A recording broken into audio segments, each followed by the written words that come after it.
On y vient tout de suite au théâtre avec une bande-annonce, puisqu'on va beaucoup parler de Guitry aussi ce matin.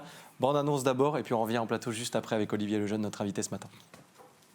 Je jure sur l'honneur que c'est exactement ainsi que les choses se sont passées.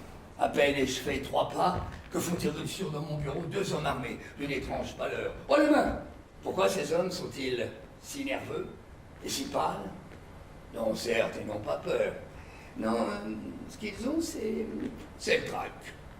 Un trac d'acteurs qui rempliraient des rôles au-dessus de leurs moyens. Car à n'en pas douter, il y a de la comédie dans tout cela, et mais aussi de la posture. Un homme d'une 40aine d'années, qui porte une blouse blanche, et puis qui n'a pas l'air, en première vue, d'un mauvais bougre, m'accueille avec satisfaction par ces mots imprévus. Ah, voilà ce salaud.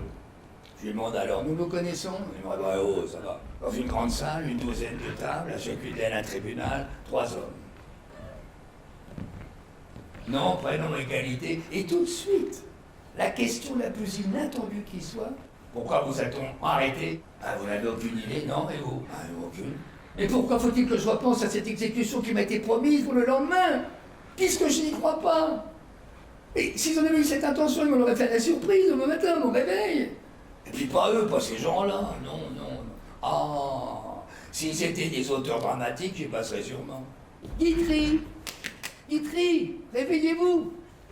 On m'éclaire avec une lampe torche. Approchez-vous. Je m'approche. Et on me crache au visage. Nous passons notre journée entière à tuer les punaises en les écrasant au mur. Debout sur nos lits, avec le talon du soulier, nous les écrasons. Voilà. Monsieur Roch des usines Renault ferme les yeux avant de les tuer. Moi, j'en rate beaucoup. Ah. Mais le ministre Berthelot, lui, pof, ne rate pas. 60 jours de prison, Guitry, à Monaco. On rappellera les dates également tout à l'heure. Guitry, quelle belle histoire aussi. Un mot pour ceux qui découvriraient Guitry. Bon, là, je sais que je m'adresse, c'est même pas à un spécialiste, mais en tout cas à un passionné. Vraiment, vous avez Guitry en vous, oui. Mon cher Olivier. Qui était Alexandre dit Sacha Guitry? Né à Saint-Pétersbourg en 1885 et mort en 1957.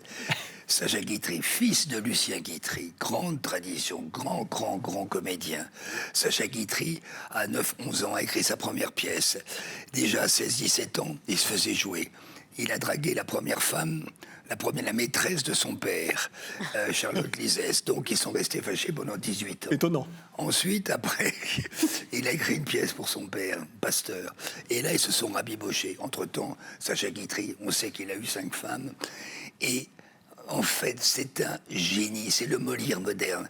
Ses pièces, d'abord, je dirais, sa production est extraordinaire. Il a écrit 137 pièces, 18 films, mais c'est fabuleux ce qu'il a écrit. C'est d'un modernisme. En 1935-1936, j'ai eu la chance de jouer 4 pièces. Ça, c'est le 4e spectacle de Guitry. D'abord le Nouveau Testament, après Une folie, grâce à Francis Huster, et après grâce à Éric Emmanuel Schmitt, Les Mémoires d'un tricheur, où on parle beaucoup de Monaco, où il raconte son amour pour le casino, comment il trichait, les méthodes qui n'ont... Je pourrais même pas vous les donner maintenant, les méthodes, elles n'existeraient même plus, puis je me ferais mal voir. Il y a peut-être 2-3 petites choses comme ça. Mais il disait, ce qui est extraordinaire, c'est qu'à Monaco, le vrai monégasque, dans son berceau, il naît avec un râteau de croupier. C'est pas mal. Enfin voilà, donc c'est cet homme. Alors là, on arrive à une période trouble de sa vie. Pendant la guerre... Sur la pièce, hein. Voilà, 60 jours de prison. Pourquoi 60 jours de prison? Parce qu'il a continué à jouer pendant la guerre. Quand le maréchal Göring est arrivé en 1941 à Paris, il a dit, qu'est-ce qu'il faut voir à Paris? On lui a dit, il faut voir le Louvre, la Tour Eiffel et Sacha Guitry. Les Allemands se précipitaient aux têtes de la Madeleine pour l'applaudir, parce que ses pièces étaient extraordinaires. Et évidemment que, je dirais, il a les gens qui viennent dans votre loge demander des autographes, etc. Il y a eu des réceptions, mais... il s'est servi des Allemands, il les a manipulés pour faire libérer Tristan Bernard, entre autres, et plein de personnes qui, après, lui ont craché au visage, comme il dit.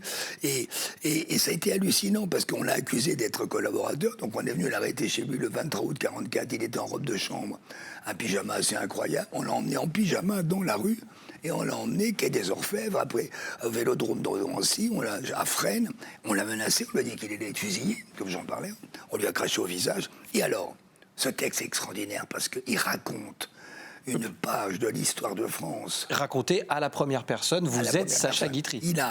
Il a tenu un journal au jour le jour. C'était très difficile pour moi. Donc c'est un texte qui n'avait jamais été joué au théâtre. C'était très difficile de faire un choix. Car tout ce qu'il raconte, c'est passionnant. Et en même temps, c'est terrifiant, c'est kafkaïen. Les exécutions sommaires, les femmes tondues, marquées au fer rouge. Et en même temps, il raconte tous les people qu'il a croisés, qui ont été arrêtés, des dialogues surréalistes, des choses drôles, et c'est fait avec la plume du maître. Donc on rit beaucoup dans le spectacle, et en même temps, c'est une leçon d'histoire. Voilà, cet homme, il a dit d'ailleurs qu'on l'a accusé d'intelligence avec l'ennemi, et il l'a dit lui-même. C'est vrai que d'intelligence, on n'en est pas manqué. Donc, il a été accusé de collaborer. Et il a été bien sûr blanchi par la justice. Enfin, il y a deux étiquettes qui collent à Guitry et qu'il faut absolument décoller. Et je rejoins là la directrice du Théâtre des Muses qui s'appelle Lanthea Sogno. Et j'en profite pour vous signaler que son théâtre est extraordinaire. Si vous découvrez la programmation qu'elle fait dans une petite salle de 100 places, mais c'est fabuleux. Donc, il faut encourager ce Théâtre des Muses. Donc, où vous serez d'ailleurs le 7, 8, 9 et 10 novembre. 7, 8, 9, 10, mais on est complètement, je dirais, tous les deux fans.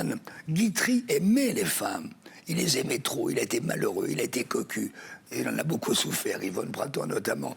Mais s'il avait été heureux en couple, on n'aurait pas eu la moitié de ses traits d'esprit. Donc, merci, mesdames, d'avoir cocufié Guitry. D'avoir fait de Guitry ce qu'il est devenu aussi. Dans un instant, on parle développement personnel avec Laetitia. Juste un mot. Vous avez des points communs avec Guitry? Vous n'avez pas été marié 5 fois. Alors, non. Je peux rien dire. Bon, d'accord, on dit rien. Mais si on devait vous trouver des points communs. Oui, il y a quelques points communs. D'abord, il y a les lunettes. Je dirais, bon, alors c'est quand même très culotté de ma part de me comparer à Guitry, mais j'écris des pièces, je les mets en scène. J'adore jouer avec des gens que j'adore. Donc j'ai ma petite équipe, comme lui avait, avec Jacqueline de Lubac. J'ai eu la chance de dîner avec Jacqueline de Lubac. Je n'ai pas eu la chance de rencontrer Guitry. Il est mort, j'avais 6 ans, il est mort en 57, je suis né en 51. Mais j'ai eu la chance de rencontrer beaucoup de fervents Guitryphiles, Alain Decaux, qui a été son secrétaire, Jacqueline de Lubac, qui était d'une beauté extraordinaire. Et Arletty, il en parle beaucoup dans le spectacle. Là, donc en 44, il vient de divorcer pour la 4e fois de Geneviève de Séréville. Il est amoureux d'Arletty. Il en parle beaucoup dans le spectacle. Il veut l'épouser. Et Arletty a cette phrase extraordinaire en disant « Mais je ne peux pas t'épouser. Tu t'es marié avec toi-même. » Parce que c'est vrai qu'il avait ce côté. Mais c'est ça qu'on a voulu lui faire payer. Parce qu'il n'y avait aucun chef d'accusation, sauf la rumeur publique. Voilà. Évidemment, il a agacé par ce côté « moi ». Ce côté, il a continué pendant la guerre, bien sûr, à bien vivre, avec des œuvres d'art, des tableaux, il mangeait très bien. Alors évidemment, après, à la Libération, les petits FFI, Force Française Intérieure, où il y avait quasiment que des étrangers d'ailleurs, eh ben on voulait lui faire payer, on a voulu lui couper la tête. Et puis voilà, donc il a réussi. Mais ce qui est incroyable, c'est qu'il en a fait une déprime. Après cette histoire, il est parti dans une clinique, il a fait une vraie dépression, et pendant 1 an et demi, il n'a pas pu écrire un mot. Et ce qui lui a remis le pied à l'étrier, c'est parce qu'après les gens disant, c'est comme la rumeur, comme ces artistes en ce moment, ces animateurs de télé qu'on accuse, bon, enfin bref, c'est horrible, il ne pouvait plus jouer au théâtre. Donc il s'est mis au cinéma un peu à cause de ça. Et c'est si Versailles m'était compté qu'il lui a remis le pied, et après il a eu cette fin de carrière extraordinaire. C'est un homme, il va être dans le domaine public en 2028. Voilà. Oh, mais c'est tout. Attendez, on dirait pas comme ça, mais je prépare un petit peu les émissions. D'ailleurs, on évoquera Guitry et le cinéma dans quelques instants. Mon cher Olivier, avec un petit extrait bien sûr, et on en parlera.